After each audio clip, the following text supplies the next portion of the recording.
1160 سال قبل از میلاد، فدان آرام شهری در جنوب کشور بابل.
ایشدار بزرگ، ای خدای مادر، ای خدای مهربانی ها، ای خدای زایندگی و باروری، این کودک را شفا بخش و مادر نگرانش را شادمان کن.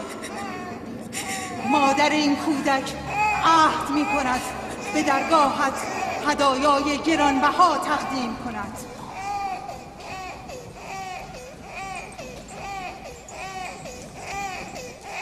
من از ایشدار بزرگ خواستم که فرزندتان را زنده نگاه دارد. او تقاضای مرا پذیرفت. بروید و فرزندتان را آنگونه بزرگ کنید که از پیروان ایشدار باشد. از شما من از ایشدار بزرگ سپاسگزارم. درود بر ایشدار مهربان. از شما سپاسگزارم. فرزندم در حال مرگ بود، شما او را زنده کردید. درود بر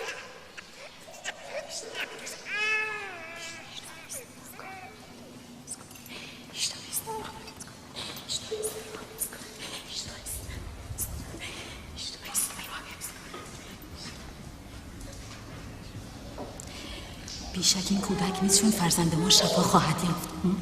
ایشدار خدای مهربان و قدرتمند نیست، حتما او را نیز شفا خواهد داد. حتما همینطور است. شما را چه می شود؟ شما که خود مسجود ملائک هستید، سجده به پیشگاه مصنوع خیش میبرید؟ هستی همه تسلیم و منقاد انسان است، آنگاه شما سر تسلیم در برابر سنگ بیجان فرود میآورید. تو این سخنان را از نزد خود میگویی و بیهوده به خدایان ما اهانت میکنی. من از نزد خود نمیگویم. من فرستاده خدا و سخنانم از کتاب خداست. این کتاب آسمانی صحف است که بر جد من ابراهیم پیامبر نازل شده. من پیرو دین او و مروج و مبلغ این کتاب هستم. از خود نمیگویم. در آن کتاب آسمانی نوشته شده که به خدایان ما اهانت کنی؟ اهانت نمی کنم، سوال می کنم. اگر میدانید پاسخ بدهید، اگر نمیدانید بپذیرید. از شما میپرسم، تندیس های معبد ایشتار خالق شما هستند یا مخلوق شما؟ ایشتار بر شما سیطره دارد یا شما بر ایشتار؟ ایشتار بر شما فرمان میراند یا شما بر او؟ اگر ایشتار سنگی ضعیف و ناتوان است، پس چگونه فرزند مرا شفا داد؟ راست میگوید، ما هم دیدیم. آری حقیقت دارد. ایشتار فرزند او را شفا داد. من دیدم. آن شنوای دانایی که ناله های تو را شنید فرزند تو را شفا داد، نه ایشتار.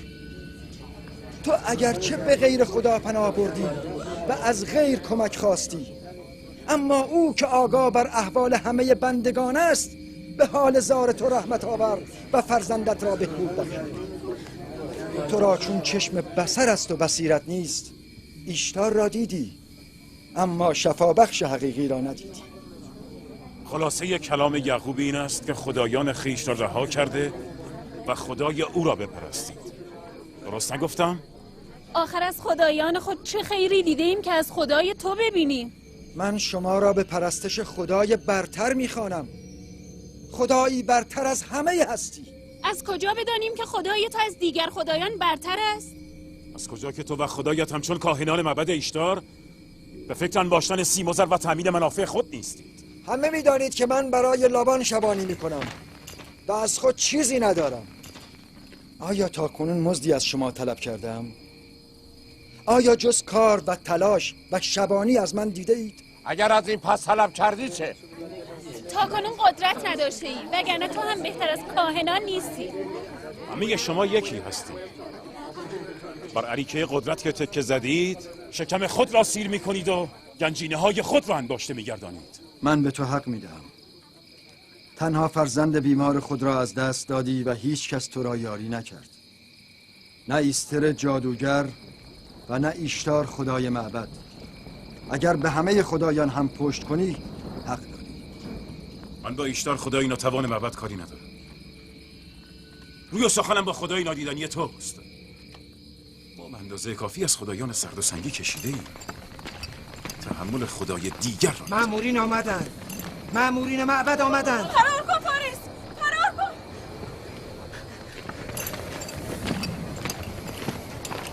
از آن طرف بروید دستگیرش کنید. نگذارید فرار کنه. بروید.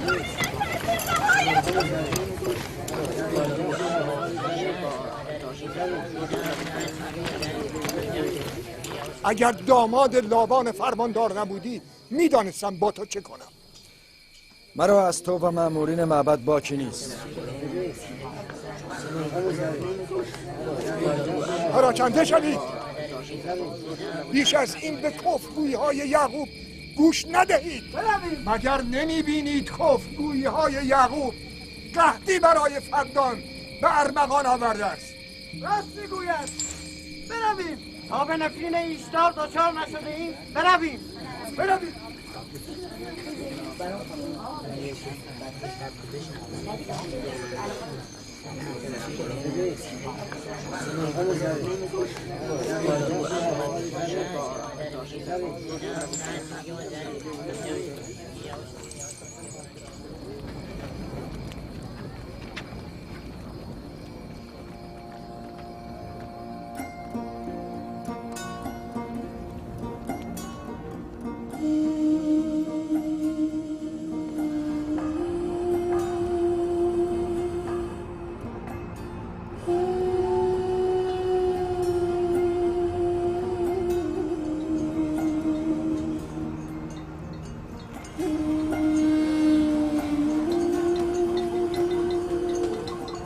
اگر به زودی باران نبارد تمام محصول مردم فدان از بین میرود.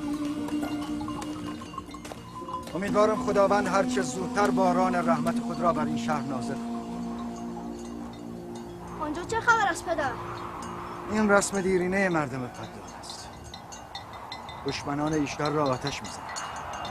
آتش زدن با منجنیق.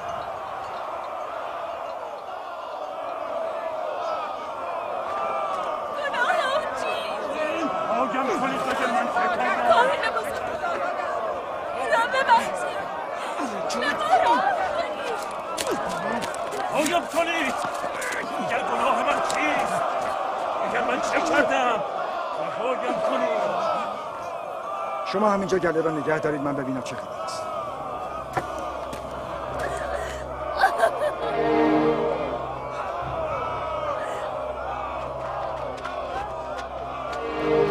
غایب کنید. به ما راه کنید. اگر من چه کردم رهایم کنید.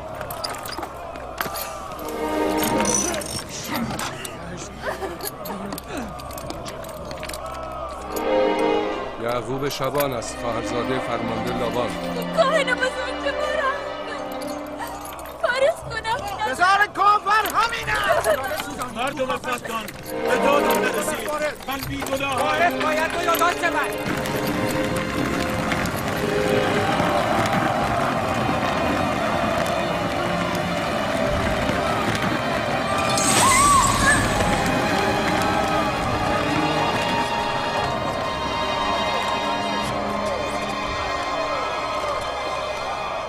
من بیگناهم. مردم فتان به من راه کنید. من بیگناهم این مردم فتان. متهم فارس دشمن ایشتار می باشد. او با سنگ به ایشتار حمله کرده و او را خدایی بی عرضه و نالایق خطاب کرده است. طبق سنت قدیم مردم فتان، کسانی که به خدای بزرگ ایشتار اهانت کنند باید با منجنیق در آتش افکنده شوند.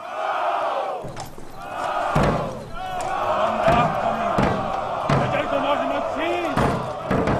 از حق خود دفاع کردم. مردم فتان، به من رحم کنید. بیچاره فارس. من بیگناهم. به من رحم کنید. به من رحم کنید. مردم فتان، گناه من چیست؟ گناه من چیست؟ من بیگناهم.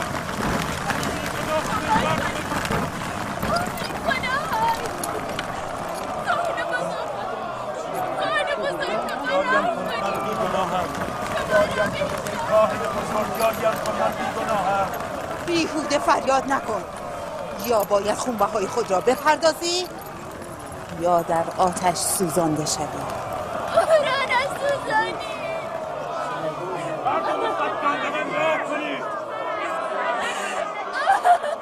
من بیگناهم ای مردم فتان.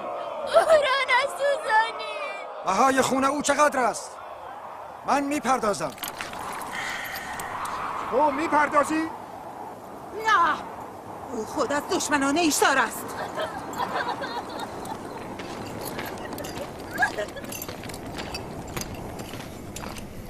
تو خود از دشمنان ایشتار هستی. ابتدا باید بهای خون خود را بپردازی. پس چرا مرا دستگیر نمی کنید؟ مجازات منجنیق با آتش در خاندان من پیشینه دیرینه دارد.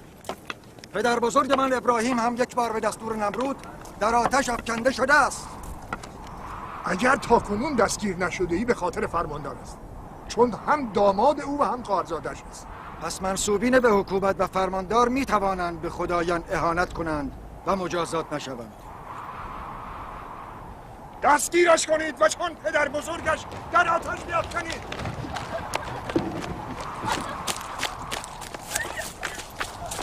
رهایم کنید! رهایم کنید! گفتم رهایم کنید! رهای! اینجا چه خبر است؟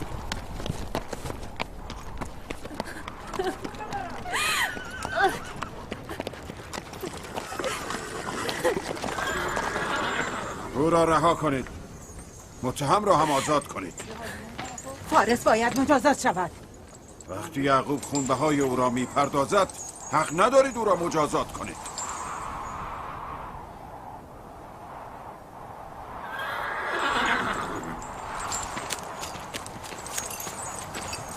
آزادش نکنید.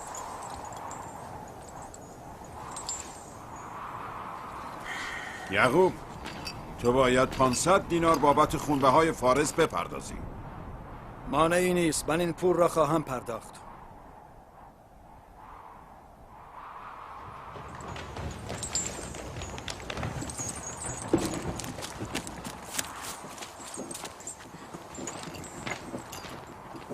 خداوند دایی خوبم لبان را حفظ کند. من تا به کی باید مراقبت باشم که دست از پا خطا نکنی؟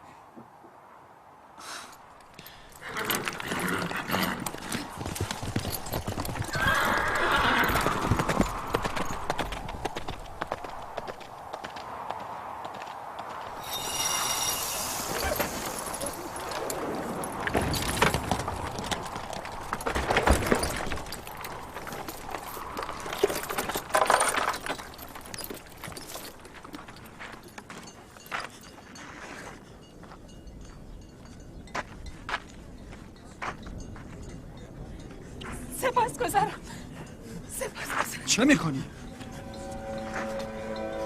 سپاسگزارم.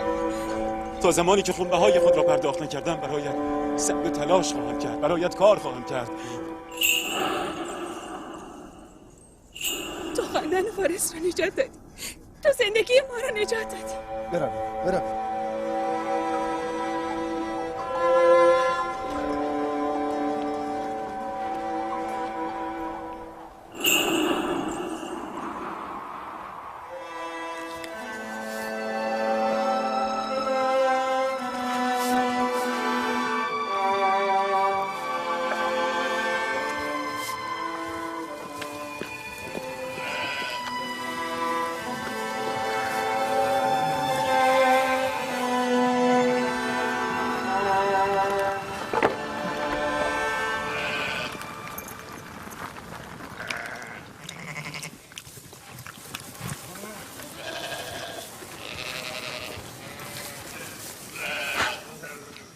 مرد خوبی است.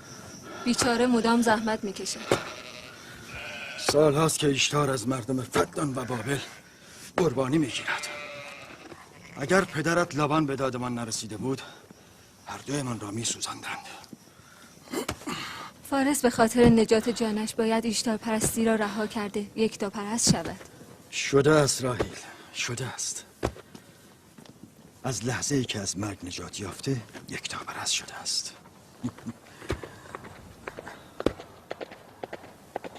مسافر ما کی از راه میرسد؟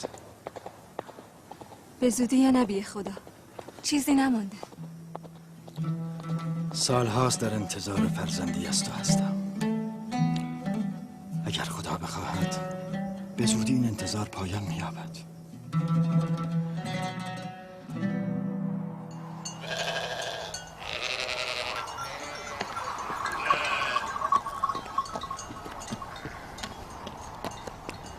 درود بر ایسردن و همراهان. درود بر یعقوب شبان. سپاسگزارم. میبینم هدیه به معبد ایشتار میبرید. خدایان را باید خوشنود کرد وگرنه امسال از باران خبری نخواهد شد.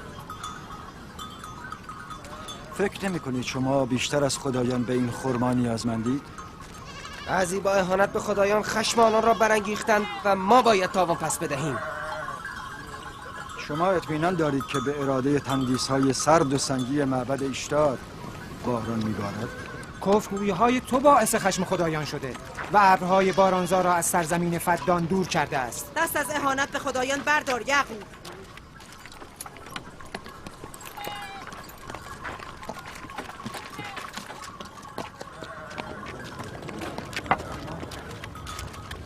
این چه ستم با خویشتن است که خداوند قادر مطلق را نهاده تندیس‌های سرد و ضعیف را می‌پرستید؟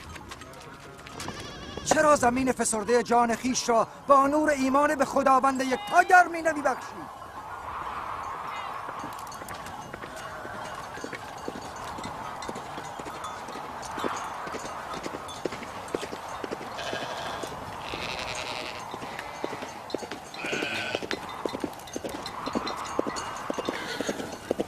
ایشتار بزرگ الهی باروری، معبدت را با خون دشمنانت تطهیر می کنم. باشد که خوش سالی را از این دیار دور کنی و باران رحمتت را بر مردم فدان بباری. ای ایشتار بزرگ، معبدت را با خون دشمنانت تطهیر می کنم. باشد که خوش سالی را از این دیار ببری و باران رحمتت را بر مردم فدان فرود آوری. مثل همیشه مقابل معبد ایستاد و به خدایان اهانت کرد. با ایستادن مزار فرزندش نیز سخن گفت، اما من چیزی نشنیدم. باشد که خوش سالی را یعقوب دست برده و باران رحمتت را بر مردم فدان بباری. ای ایشتار بزرگ،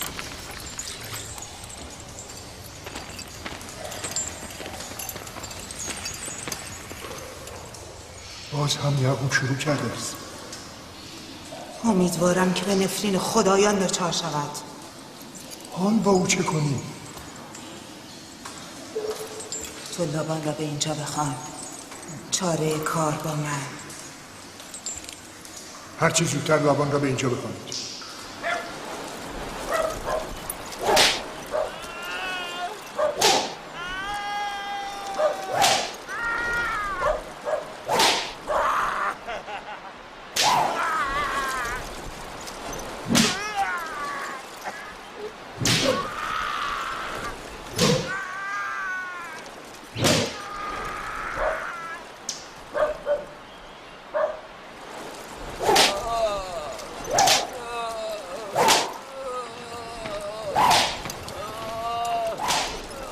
عالی جناب، بزرگ کاهنان معبد ایشتار از شما دعوت کرده که به دیدار ایشان بیایید. امر مهمی است؟ بله جناب فرمایید. دست نگه دارید.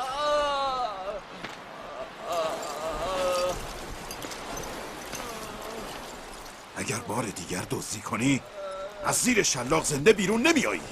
قول میدم دیگر غلط میکنم. بازش کنید. با من بیا.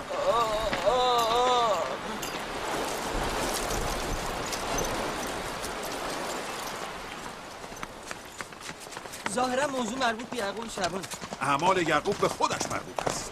من پاسخگو نیستم. بر علیه خدایان سخن این هم وظیفه کاهنان است که به او پاسخ درست بدهند. اگر توان پاسخگویی ندارید چرا مزاحم من میشوید؟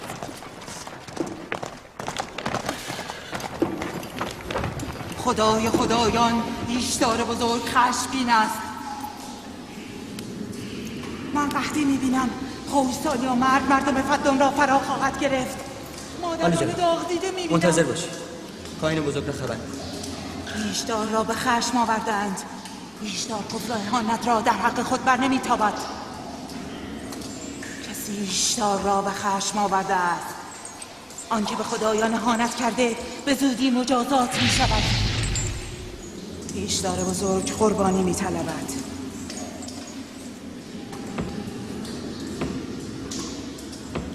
بابا چرا مانع کفرگویی خواهرزادت یعقوب نمیشوی؟ مسئول ایمان مردم شما هستید، پاسخش را بدهید. من فرماندارم نه کاهن. اعمال یعقوب به خودش مربوط است. اما او خواهرزاده و شوهر دختران شماست. من مسئول آرامش و امنیت فدان هستم، نه مسئول نظارت بر اعمال خواهرزادم. همین دلیل باید او را ساکت کنید. او آرامش فدان را به هم زده است. آرامش را به فدان بازگردان. به زودی قحطی همه فدان را فرا خواهد گرفت و یعقوب عامل همه این بدبختی است.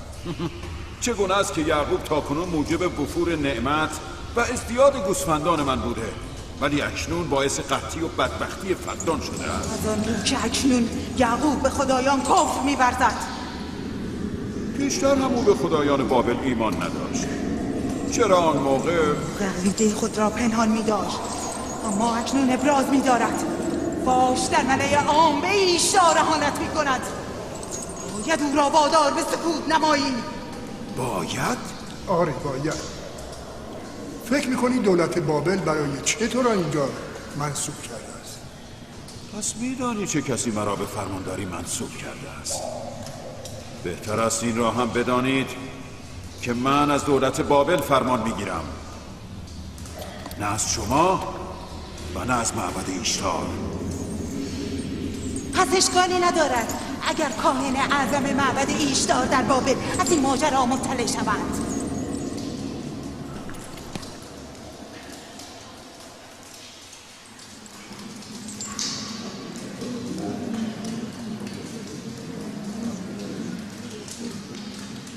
با یعقوب سخن خواهم گفت. به یعقوب بگو اگر خطری از جانب او من و خانواده‌ام را تهدید کند تمام خاندانش را به آتش خواهم کشید.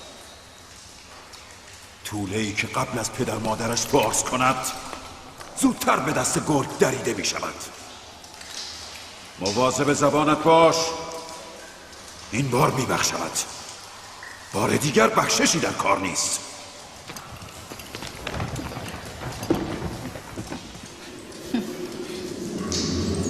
اگر قحطی موجب از بین رفتن محصول من شود یعقوب و خانواده‌اش را زنده نخواهم گذاشت. همین حالا هم به محصول امسال امیدی نیست.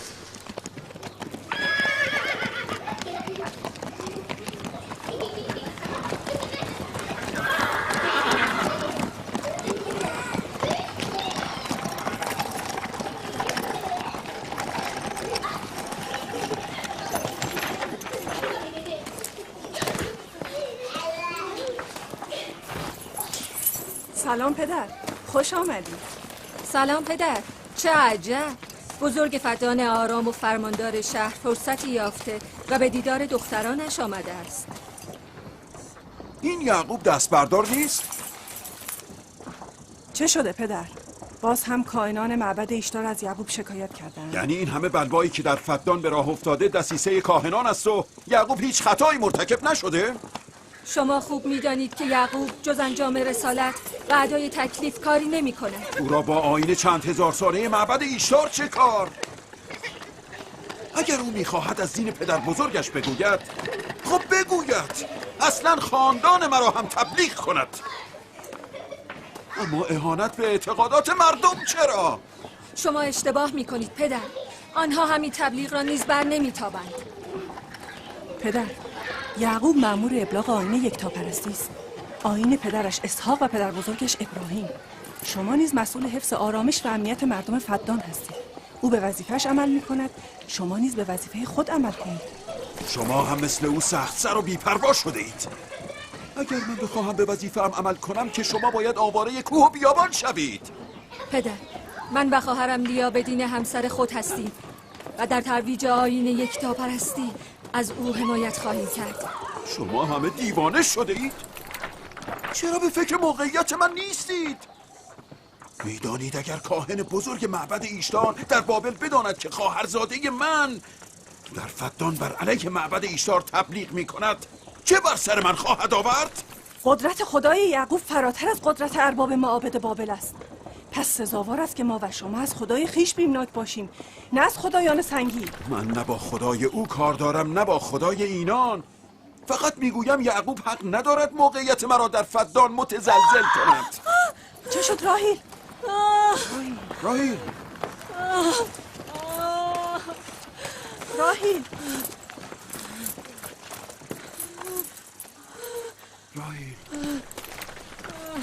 راهیل چه شده دخترم؟ چرا رنگت پریده؟ وقتش رسیده. بله قابله را خبر کمک کنید. فارس؟ بله عالی جناب. به دشت جدون برو و یعقوب را بگو که زود به اینجا بیاید. عجله کن. با اسب من برو.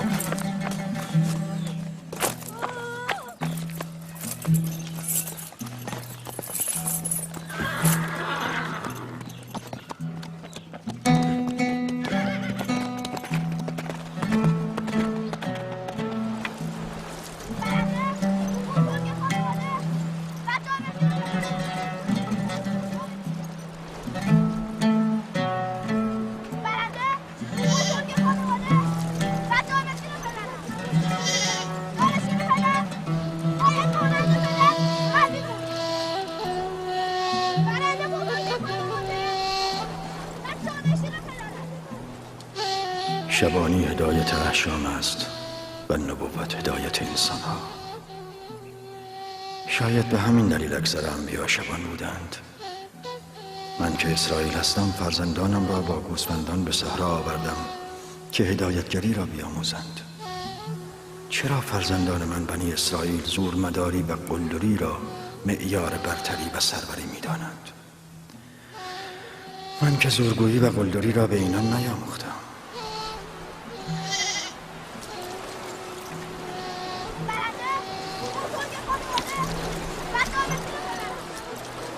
برخیزید! برخیزید! برخیز شما! برخیز! جانشین من و بزرگ خانواده کسی است که خدا را بیش از همه دوست داشته باشد، نه آن که زورش بیش از همه باشد. ابراهیم و اسحاق بهترین بودند، نه قدرتمندترین.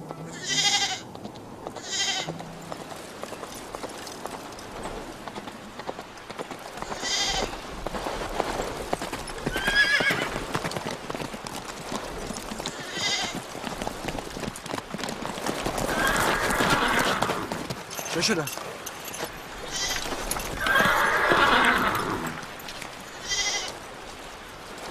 شما گله را بیاورید.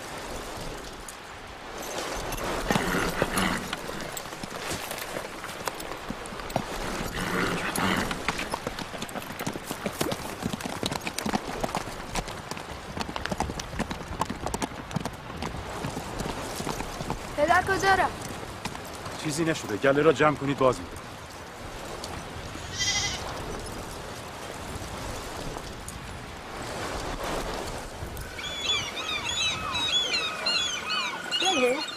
راهیل هوای توست؟ بله. ببینم رابطه تو با راهیل خوب است؟ خوب بوده. تا امروز که فرزند نداشت هم راهیل با من خوب بود هم یعقوب. اگر آنها صاحب فرزند شود میدانم که هیچ یک برای من ارزشی قائل نخواهند شد. چرا این گونه فکر میکنیم؟ یعقوب و راهیل انسانهای بسیار خوبی هستند. یعقوب راهیل را خیلی دوست دارد. اگر بچه‌ای هم از او داشته باشد او را بر همه همسرانش سروری خواهد داد. مگر او چند همسر دارد؟ 4 همسر، من و لیا و زلفا و راهی. همه همسران؟ آری، من و لیا و زلفا را دیگر فراموش خواهد کرد. عجله کن، اگر دیر برسیم همه تقصیرها به گردن من میافتد. من گمان نمی کنم. یعقوب مرد عادل و مهربانی. اگر به جای حسادت کمی بر محبت خود بیفزایی هنوز هم تو را دوست خواهد داشت.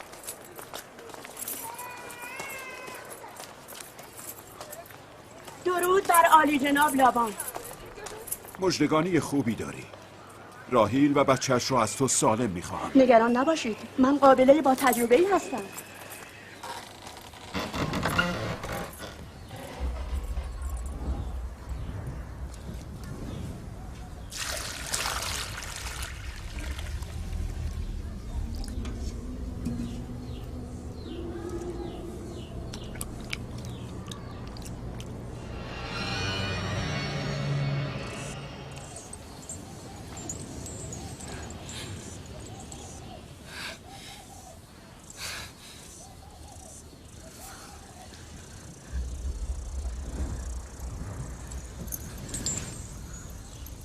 نگران نباش، خداوند بزرگ و مهربان است.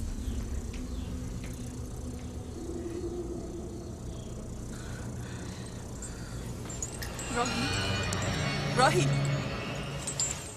راهیل راهیل راهیل راهیل راهیل هوشو راهیل راهیل راهیل راهیل نکند که راهیل گرفتار خشم خدایان شده است.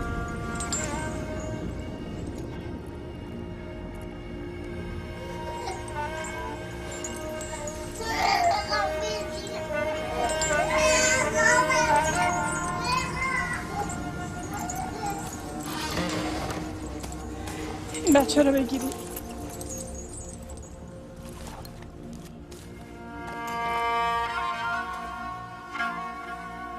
برای خالتان راهیل دعا کن.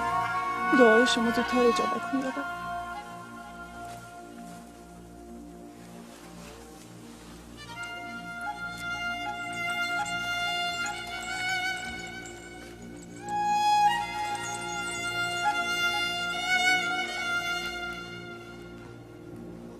پس چرا کاری نمی کنید؟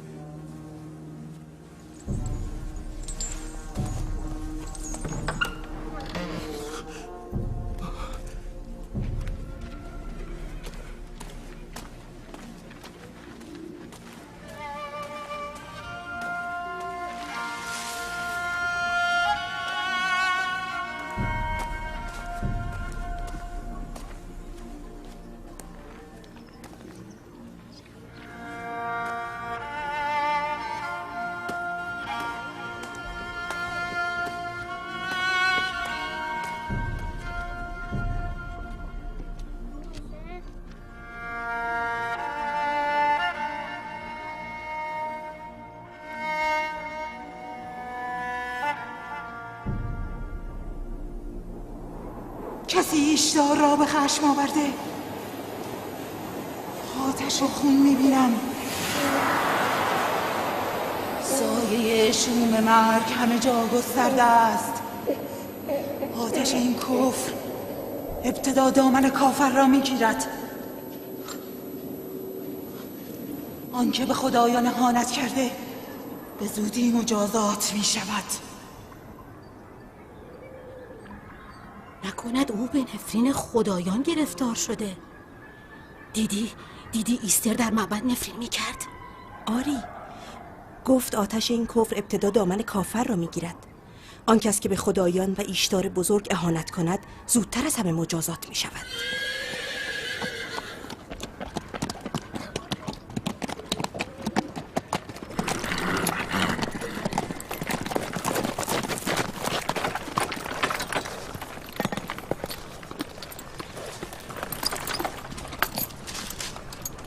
حال راهیل چطور است؟ چندان تعریفی ندارد.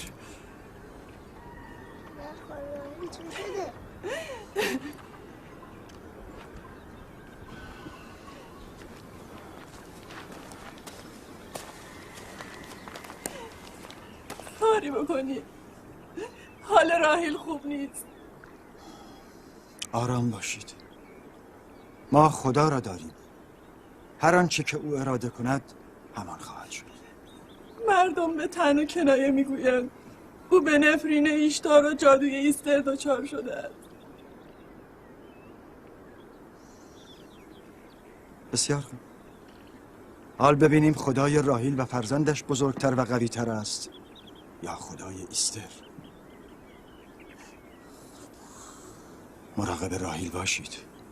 من باز میگردم. کجا می روید؟ ما را در این حال تنها نگذارید. آرام باشید.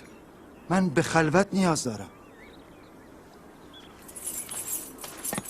تو با خدای خود هر چه میخواهی بکن، اما من نمیتوانم دست بر دست بگذارم. طبیبی، دارویی، درمانی، کاری باید کرد. من نیز به سراغ طبیب میروم. طبیب واقعی.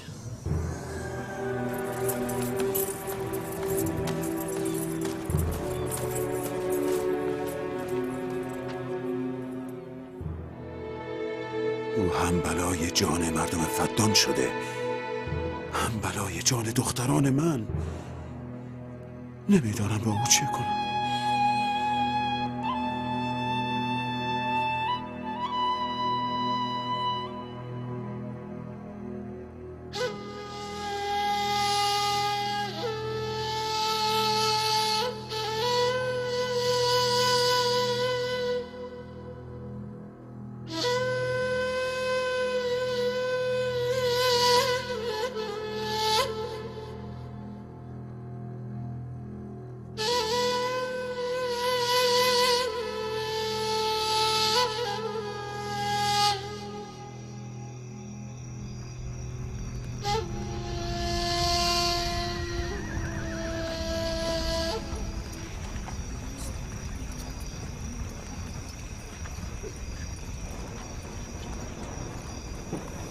چرا به سراغ ایستر نمیفرستن؟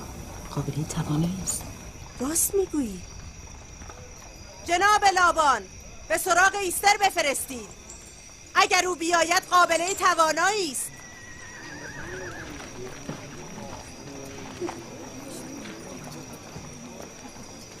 برو و ببین ایستر میآید.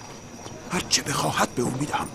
بگو لابان گفت اگر دخترم را نجات دهی قول میدهم یعقوب را از فدان بیرون کرده و معبد ایشتار را از شر او خلاص کنم. برو.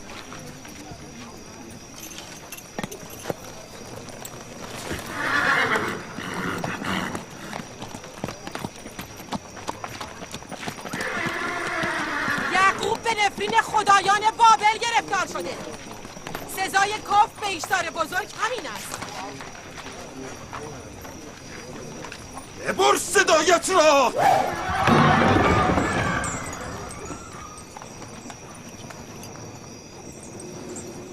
به یعقوب بگو چرا از خدایش یاری نمی‌طلبد. اگر من به جای او بودم به هنگام گرفتاری خدایم را فراموش نمی‌کردم. جناب لابان مرا فرستاده، نه یعقوب.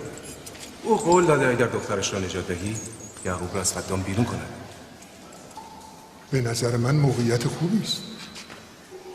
مردم فدان باید قدرت ایشتار بزرگ و توانایی ایستر ساحره معبد را بدانند.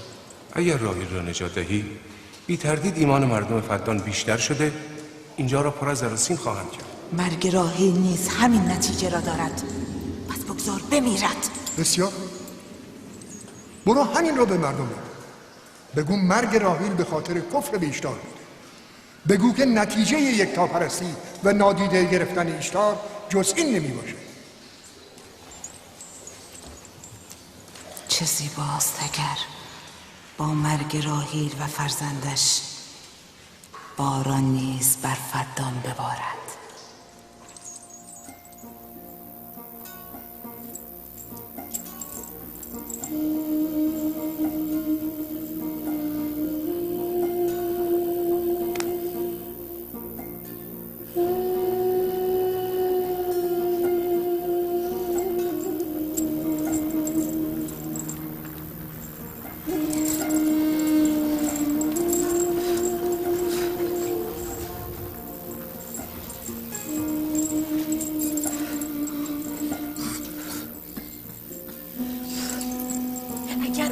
پیش نیاید هر دو میمیرن. این دو را میکشد، به هوش نمی آورد.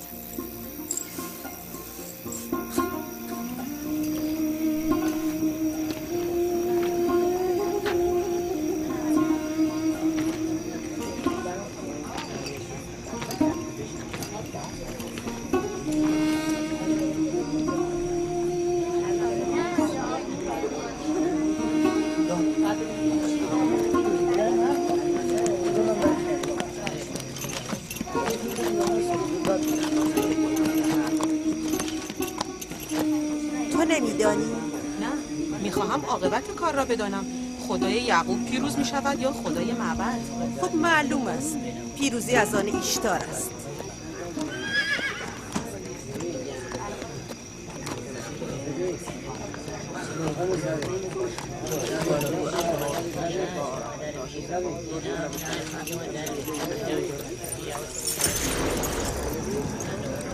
لابان، اسباب زحمت من شده این که چه؟ یعقوب که گفت خداوند قدرتمند و بی نظیری دارد، پس چرا از او یاری نمیخواهد؟ جان راهیل در دستان توست، یاریش کن. اصلا فکر نمی کردم که به این زودی یعقوب دست نیاز به سوی معبد ایشتار دراز کند. چه خیال بیهوده و تصور باطلی. چه چیز باعث این تصور غلط در تو شده است؟ به زودی این تصور باطل حقیقت خواهد یافت آنگاه که مرگ زن و فرزندت را به عیان مشاهده کردی. مرگ و زندگی به دست خداوند است، نه به دست ایستر و ایشتار. من از ایستر خواستم که به اینجا بیاید. حال راهیل خیلی بد است. راهیل به جز به خدای خود به دیگری نیاز ندارد. از خانه من برو بیرون. بیرون. صبر کن یعقوب، با تو هستم. برو بیرون. زن و فرزندت امشب نابود خواهند شد. خشم ایشتار جز با مرگ عزیزانت فرو نخواهد نشست. همسر من با دعای تو نیامده است که با نفرین تو برود. مردم فدان، این نه به خود رحم می کند نه به شما. کفر او هم قحطی برای شما برمقام خواهد آورد، هم مرگ را برای زن و فرزندش. به زودی جادوی ایستر و قدرت ایشتار هر دو را خواهید دید. وای بروزت، اگر بلایی بر سر دختر من بیاید.